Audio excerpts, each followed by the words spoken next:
At a time when it was believed that the earth sat on a large animal or on a giant, 1500 years before Christ, the Bible spoke of the earth's free float in space. He hangs the earth on nothing. Science didn't discover that the earth hangs on nothing until 1650, 3,000 years later.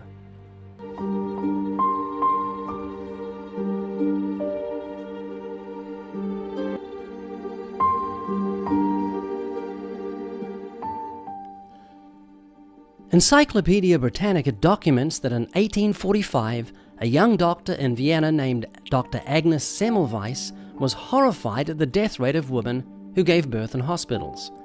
As many as 30% died after childbirth.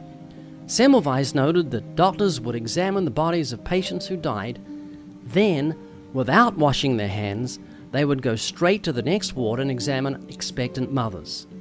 This was their normal practice, because the presence of microscopic diseases was unknown. Semmelweis insisted that doctors wash their hands before each examination. When they did that, the death rate immediately dropped down to 2%. Look now at the specific instructions the Bible gives to the Hebrew nation over 3,000 years ago when it comes to dealing with disease. And when he who has a discharge is cleansed of his discharge, then he shall count for himself 7 days for his cleansing, wash his clothes, and bathe his body in running water. Then he shall be clean. Nowadays, doctors wash their hands in running water.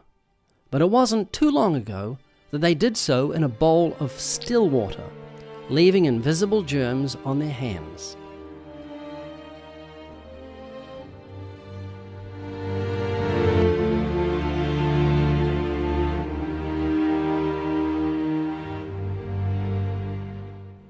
Leviticus 17 verse 11 says, "For the life of the flesh is in the blood, and I've given it to you upon the altar to make atonement for your souls, for it is the blood that makes atonement."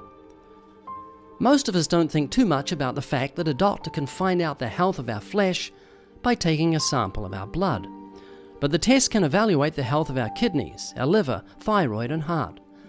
Among other things, the blood can reveal diseases and conditions such as cancer, AIDS, diabetes, anemia, and coronary heart disease. However, the great biological truth about blood revealing the health of our flesh wasn't fully comprehended until comparatively recent years. Up until 120 years ago, people were bled, and many died because of the practice. When George Washington became deathly sick, doctors thought that bloodletting would help him, but it didn't. Nowadays, we know that sick people need blood, so we give them transfusions. Rather than removing it, we replace it or replenish it, because blood gives life to the flesh. More than 1,000 years before Christ, the Bible stated this recently discovered biological truth: for the life of the flesh is in the blood.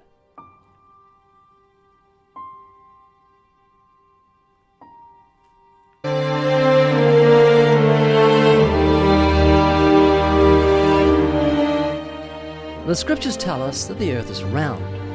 Isaiah 40:22 says, "It is he who sits above the circle of the earth." The word translated circle is the Hebrew word chud, which is also translated circuit or compass, depending on the context. That is, it indicates something spherical, rounded, or arched, not something that's flat or square. The book of Isaiah was written sometime between 740 and 680 BC.